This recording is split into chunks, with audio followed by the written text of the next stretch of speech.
Hello YouTube! It's been a while since I've done a video anywhere else but the sofa, so let's mix it up today, shall we? I want to talk about core aspects of one's personality and the fact that people don't actually change. And don't worry, I will make this about fitness for once, I need to make a few examples first. In my opinion, / observation experience, there are two layers to someone's personality, right? As in like to who they are. The external, which is like the daily habits, characteristics of what they do, how they react in certain situations and so on. And the core aspect, which is, well, the core of who they are. Like when you might be able to override it for a while, but when there's enough stress on that person or pressure or whatever, they will always revert to what the default setting is. And that's the core of who they are, right? So for an example, I'm going to use myself first. When it comes to laziness, like I am a lazy person in my core. I don't want to do shit. I just don't. I want to sit here, do nothing, play games, watch TV, eat and do fuck all. But through my daily habits, I have managed to externally override it in some aspects to be active in terms of the gym and to look the way I do and everything else. So like I will do those things because I have created daily habits for long enough to become the fitness person, to become the coach, the guy and all that stuff. And it is part of my personality and it is how I am.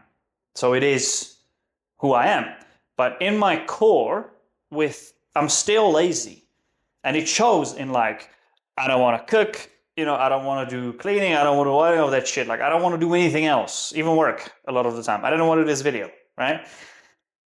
But I just kind of force myself to do it. But with enough stress and pressure, I will revert to my lazy self. Even with the training, like when there's enough shit, like too much illness, too much this and that, I will just take a break. I'm like, I cannot be fucked. Because it's the core of who I am. I am fucking lazy, all right? So that's one example. But like, the point is, it doesn't matter how much you change the external layers, which you can do. With a lot of work and a lot of time, you can change the external layers of your personality. But you cannot change the core. That just stays. Like, regardless of how it got there, childhood trauma or just like upbringing or some kind of combination of the two, it doesn't fucking matter. The core doesn't change. You can just change the wrapping around it. That's within your power. The rest is not.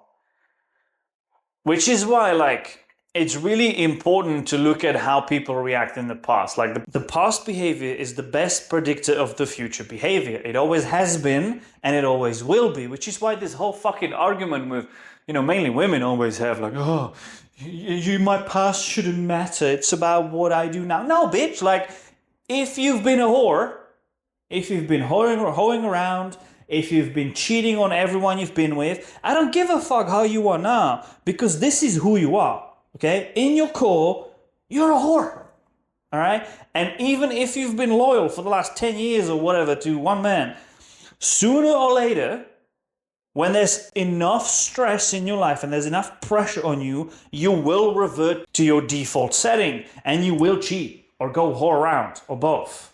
Okay, it will happen. So if you have that in the past, I'm not taking that chance. It's just not happening because I have enough evidence to know who you are at your core, and I'm not taking that chance. Same if we're going to revert it to men. Like if guy has a history of beating his woman, even just one, it happened in a stressful situation, and therefore if there is enough stress on him in your relationship now, doesn't matter if it's been 20 years, if there's enough stress on him in that situation, you bet your ass he will do it again to you. So this whole, oh, he's changed, he's a different... No, the fuck he isn't. Yeah, he might have better control of his impulses. He might have gotten like a lot more better with this and hasn't happened in time. And like, fair enough, good on him, credit where credit's due. But in his core, it's still him. And he will still do it, given enough stress. Believe, when people show you who they are, you better fucking believe them. All right? People don't change, not the core. Now, part about fitness, except my own laziness. If you have someone who stress eats, right? When there's enough stress and or emotional distress or both, you end up eating a lot because you need to eat. When you eat, you get a stress release because you get the hormones and all of that chemicals and all of that shit released. So it makes you feel better. That's how you got fat in the first place. Now, a lot of people will tell you, oh, you can get rid of it. Like, you can stop doing it. No, you can't. Like, again, it's your stress response. It will always be there. It's not going away. It is the core of who you are. The trick, quote, is not to eliminate it, because that's not going to happen. It's just to divert it in the external layers somewhat. So when the impulse comes in, you cannot just eliminate it, but you can direct it somewhat to do less damage. Okay? I have some food here as an example. So like, I love crisps. That's my main craving, right? So if I don't have emotional eating problem, but like if you do, then you go, all right, I'm gonna smash this thing because I need something for the comfort. Now what is this? It's 150 grams. It's 165 per 30.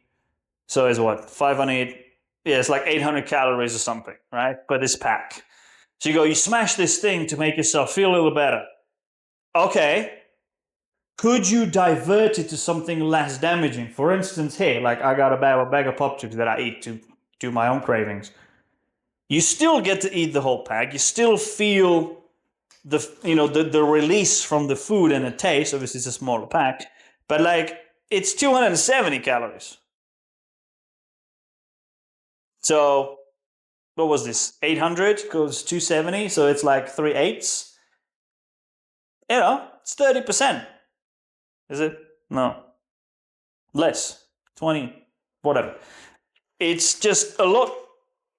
Fuck, 3/8. So now I need to do the math, don't I? 37, 38, 40%, it's 44%. So it's 40% of that, so 60% better. Like, you still get the same effect, but you can minimize the damage. If you crave chocolate bars or whatever, I don't have any, so this is just like a biscuit type shit. If you're craving a lot of chocolate to get the release from eating, okay, could you maybe eat a bunch of protein bars instead? Still get the feeling of chocolate, and you're still gonna smash. Like if you ate 3 of them, it's still 600 calories, but it's less than a 2,000 calorie fucking huge chocolate, table. You eat 3 of these, and the extra protein from that is gonna make you more satiated, so you don't need as much. And you still get a release from eating and from the taste of chocolate. Could you do that? Like, again, it's not about eliminating. It's not going to happen. You will eat, okay? If it doesn't matter if it's been years since your last episode and you've been really good with it. If there is enough pressure on you, you will always revert to your default setting, which in your case in this is emotional eating, as an example. So if you know it's going to happen at some point and you cannot eliminate it completely, divert it, okay? Do this instead of that. Do this instead of that. Maybe in time you might be able to divert it into a whole different activity altogether. Like if it's just eating, maybe instead of feeling of the chocolate, you might just get a feeling of having something to chew on in your mouth. Could you do it with a bubble gum? Maybe. It's a stretch, but maybe. Or could you do it, like, again, if it's just about eating something, chew on fucking fruit. So much less calories. Or I have people do this for hunger sometimes, but like, you just grab a whole ass cucumber, dip it in fucking stevia and eat that. You get a feeling of chewing something, you fill out your stomach, and you get a bit of sweet with it because of the stevia for no calories. You eat the whole thing, it's like 30 calories or something, it doesn't even fucking count. So like, maybe you could divert it to that. But the trick is, don't try to change the core of who you are, because it's not going to happen. Again, change the daily habits, change the external layer of that, and you will become a different person altogether. But that is under, not the ideal, but like under normal circumstances.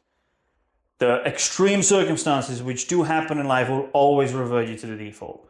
So at best, you can try to minimize it or divert it in a better direction.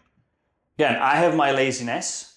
That's not going to change. Like, it is who I am. Okay, I am fucking lazy, but I can at least force myself to do the things that I need to override it with the external stuff. I just divert it in a different way. So I don't get lazy around my training anymore. I still do everything I'm supposed to during the week, but then I do absolutely fuck all on the weekend.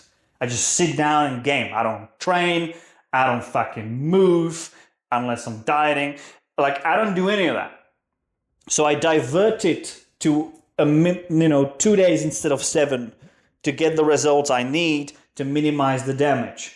But it's not going to go away. I'm never going to become someone who's just going to do shit all the time, every day, like, never being able to sit down. It's just not me.